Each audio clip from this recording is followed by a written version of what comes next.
नमस्कार दोस्तों, आप सबका स्वागत है रामायण के नेक्स्ट एपिसोड में। आज हम देखेंगे कि श्री राम के अभिषेक की चर्चा और उसे युवराज बनाने की चर्चा हो रही है। तत्पश्चात महाराज दशरथ ने समस्त परिषद को बुलाकर हितकारी, हर्षजनक और प्रतीत सबको सुनाई पड़ने वाले वचन कहे। तो हमें हमेशा ऐसे वचन बोलने चाहिए जो सबके हितकारी हो। मतलब किसी को दुख पहुंचाने के लिए हमें कोई भी वचन नहीं बोलना चाहिए, और हर्षजनक जिससे सबको खुशी हो। बात कहने के दो तरीके होते हैं, चाहे तो आप उसे प्यार से समझा दें या कटु वचनों से समझा दिए। तो हमेशा जो हर्षजनक वाक्य हैं उनको ही आप चुनिए।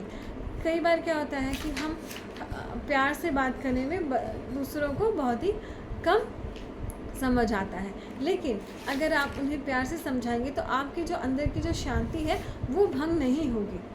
राइट, अगला तो सुधरेगा नहीं सुधरेगा वो नहीं पता, कई बार कड़ू वचनों से भी नहीं सुधरते हैं। तो आप अपनी मन की शांति बनाए रखने के लिए हमेशा हर्षजनक मतलब मधुर वचनों का ही प्रयोग करें।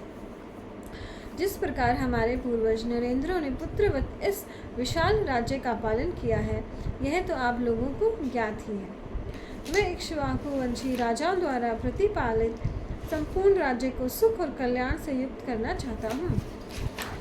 अब भी सुख में था, लेकिन अब मैं और सुख करना चाहता हूँ।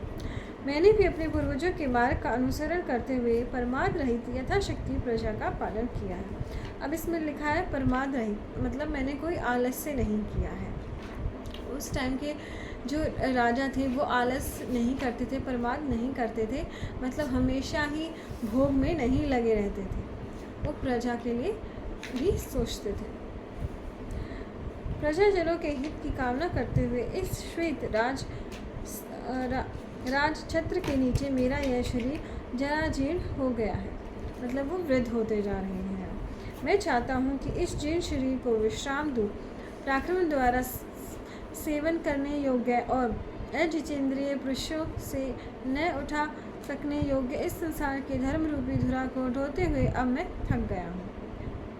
अतः राम को राजकार्य में लगाकर मैं विश्राम करना चाहता हूँ। हमारे यहाँ पे हमारे इसमें चलन है कि 25 साल तक ब्रह्मचर्य, फिर 50 साल तक आप आश्रम, ये जो गृहस्थ आश्रम में, फिर आप वानप्रस्थ में 50 से 75 तक। तो अब ये वानप्रस्थ आश्रम में जाने की कह रहे हैं। मतलब वो उसी राज्य में तो रहेंगे, लेकिन वो अपने बच्चों को राजा बना देंगे और उन्हें कुछ सलाह चाहिए तो वो उन्हें सलाह देते रहेंगे, लेकिन खुद राज्य वो नहीं करेंगे। तो अब वानप्रस्थ के लिए राजा दशरथ जी ऐसा बोल रहे हैं। महाराज दशरथ के इन वचनों को सुन सब राजा लोगों ने वैसे ही प्रसन्नता प्रकट की जैसे बरसते हुए बादल को देखकर मोर प्रसन्नता प्रकट करते हैं। मतलब वो बहुत ही आनंदित हो गए। उस समय राजाओं तथा अन्य उपस्थित जनों ने प्रसन्न हो वाह वाह, ठीक, बहुत ठीक कहकर इतनी जोर से आनंद प्रकट किया कि राज्यसभा भवन भी कांपता सा प्रतीत हुआ। मतलब एक साथ सब बोल पड़े, मतलब किसी के मन में कोई संशय नहीं था कि राम को राजा ना बनाया जाए। महाराज दशरथ के मनोभाव को जानकर विशिष्ट आदि ब्राह्मणों, राजाओं तथा नगर और राज्य के प्रधान लोगों ने परस्पर विचार विमर्श कर दशरथ जी से कहा, हे राजन, आप राज्य करते करते बहुत वृद्ध हो गए हैं, अतः अब आप श्री राम को युवराज पद पर अभिषेक कर दीजिए। हमें भी एक समय के बाद ये जो हम घर चलाते रहते हैं, हरियाणा में तो इसको बोलते हैं चौधर चलाना, उसको अपने बच्चों को सौंप देना चाहिए ताकि वो भी कुछ सीख सकें। अन्यथा उनके मन में हीनता की भावना आ जाती है कि हम इतने बड़े हो गए हैं फिर भी हम घर नहीं चला पा रहे हैं। तो वो चीज़ आपको अपने बच्चों को सौंप देनी चाहिए। जब वो 25 साल की हो जाए उसके बाद उनका विवाह संस्कार हो जाता है, तो उसके बाद उन्हें सौंप देनी चाहिए।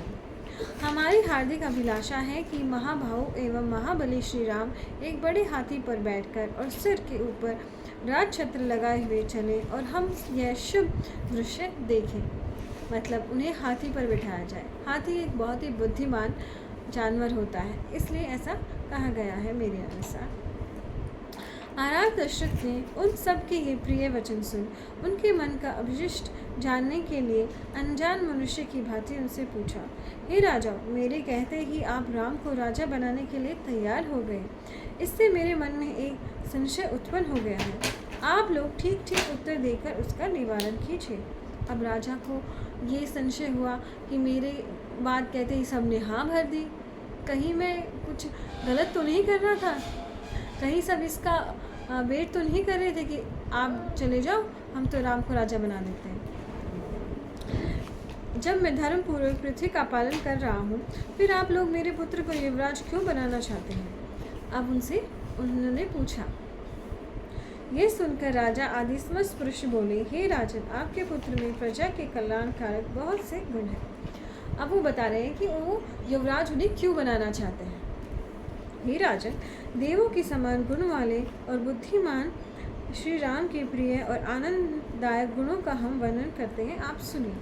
अब आप भी अपने परिवार के राजा हैं, तो आप में भी ये सब गुण होने चाहिए। तो आप देखिए कि आप में श्री राम जैसे गुण हैं। हे प्रजाओं के स्वामी, सत्य पराक्रमी श्री राम दिव्य गुणों से इंद्र के समान हो रहे हैं, अतः वे इक्ष्वाकु वंशी राजाओं में सबसे श्रेष्ठ हैं। सत्यपरायण श्री राम लोक में वस्तुतः श्रेष्ठ मनुष्य हैं। उन्हीं से धर्म और अधर्म को प्रतिष्ठा प्राप्त हुई है। अभी ये मेरे को बनाने नहीं दे रहा है। चलिए, आज के लिए इतना ही। कल के हम एपिसोड में राम के बहुत सारे जो गुण हैं उनका वर्णन करेंगे। धन्यवाद।